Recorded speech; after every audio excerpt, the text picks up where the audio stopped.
Hey guys, Eric Tarr here for the ProAudiofiles.com. I came up with a trick that I want to show you that addresses an issue that comes up all the time when you're working on a mix. First I'll talk about the problem, then I'll get to the solution. So when you're working on a mix, a lot of times you'll focus on individual instruments and tracks, try and process them in a way that improves the sound of the original recording. So what you might do is add in a plugin, dial in some settings, and see, has this plugin improved the sound? Am I adding something in that I like? Or you have to check and make sure that it's not doing something that you don't like and making it sound worse. As an example, let me send a kick drum through the Waves NLS channel. I'll turn up the input drive to add in some harmonics, and I'll see if I like what this is doing.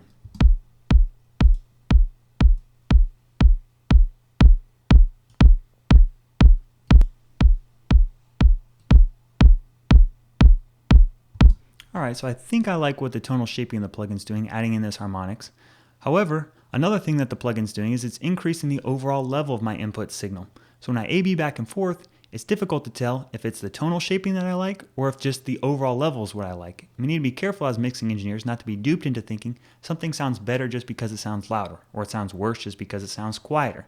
The good thing is a lot of plugins will have like an output volume fader here that I can do level matching between the input and the output. So let me show you the whole process now that you have to go through to do the level matching between the input and the output. So now let me turn my attention and focus on just the level.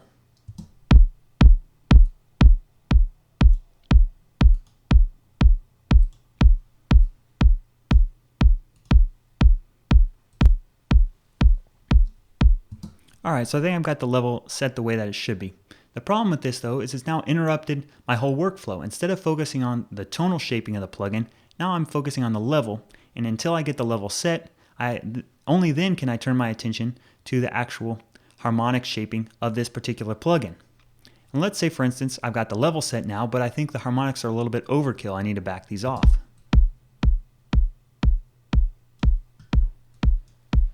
Well, now my output level is too quiet. I need to do tone, or I need to do level matching again.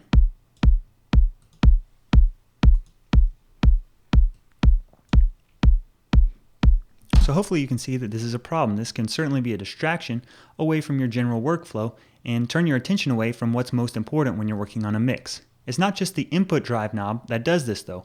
In all kinds of other plugins, like an equalizer, almost every parameter is actually going to shape the level of the output. Right here I pull in a Pultec style equalizer. My output level is too loud, I need to back it off. Let's say I want to attenuate now. Now the signal's too quiet. I need to adjust the output level for every single parameter, essentially, that I adjust. Then you have something like a compressor where the whole purpose is to actually do attenuation of the signal level. So you have to adjust things like the input level and the output level like this.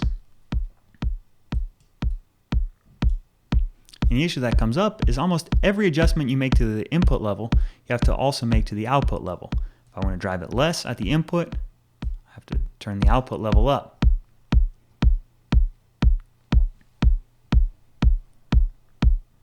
So this can be very tedious when you're getting through a mix, right? Now, some plugins will have a feature on it that's very useful, and this is the linked input and output level control. So on the Kramer master tape, the record level stands for the input and playback level stands for the output. These are linked together so that as I turn up the input, the output level gets turned down, right? It's doing that automatically for me. Now instead of just worrying about the level of the plugin, I can focus on how hard I want to drive the input without worrying about the output level getting screwed up too.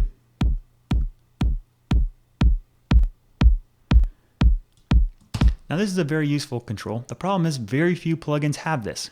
What I want to show you then is a technique that I came up with that can do automatic level adjustment for you no matter what plugin you're using for processing.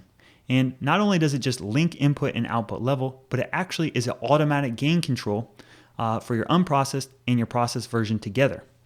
So the plugin that I'm going to be using is from Waves. It's called the Waves Vocal Writer. Now conventionally, this plugin is used to turn up the volume of a vocal track or turn down the volume of the vocal track, and it's done relative to the mix of your music. So all the other background music is sent in through the key input of the plugin, and then the plugin listens to that music and adjusts the level so that If the music gets louder, then the vocal gets louder. If the music gets quieter, then the vocal gets quieter.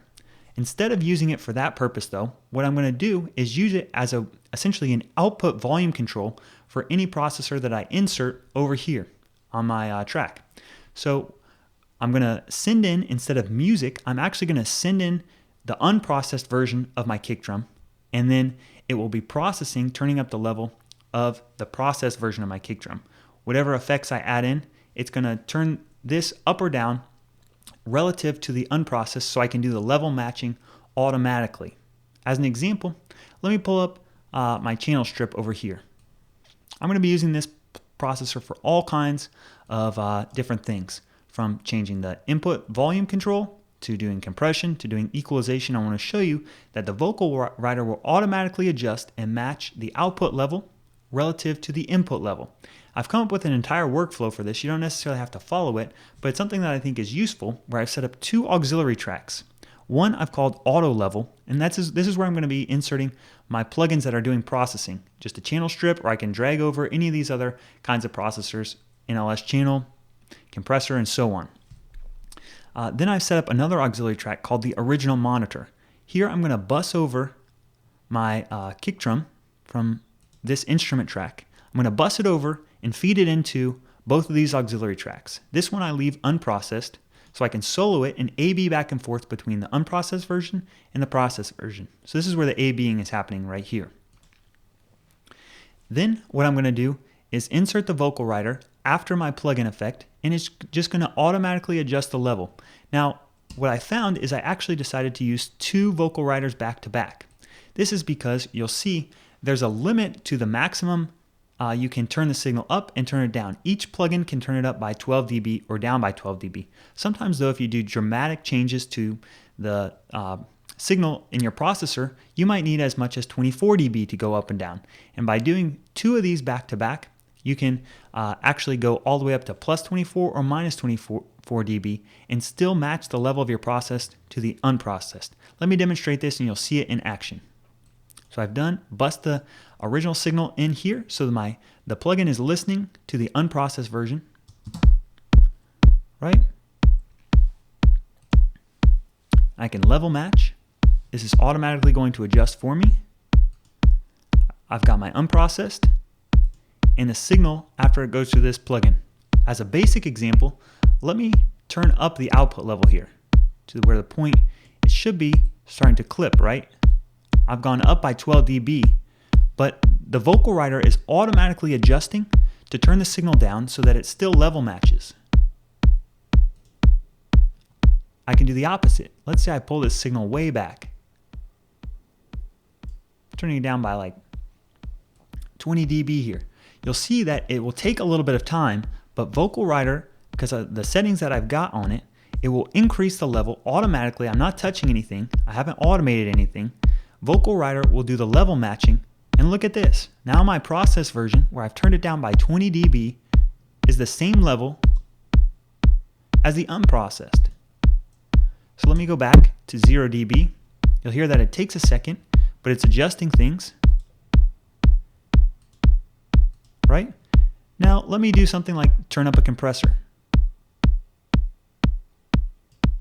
Right? Look at how it automatically adjusts so that the process version matches, right? I didn't have to do any level adjustment. It automatically takes care of the output level of my compressor. Similarly, if I turn this back down, let's move over to the equalizer. I can do a huge boost to my sub-frequencies, as much as 20 dB, and it's automatically adjusting to make sure that this is the relative level, right? I can cut, and you'll see that these will automatically adjust and turn the signal back up so that it matches.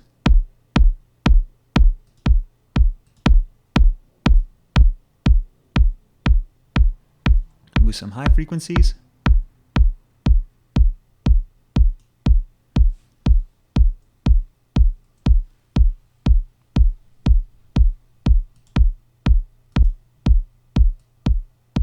Do these things together. So the huge advantage of this is my attention is just focused on the tonal shaping of the plugin, how it's doing compression, how it's doing equalization, and so on.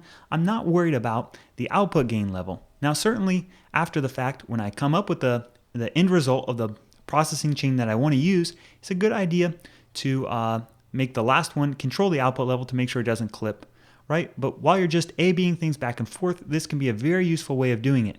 Then after I get the settings that I like, it's just a matter of copying and pasting from the auto level track over here to my kick drum.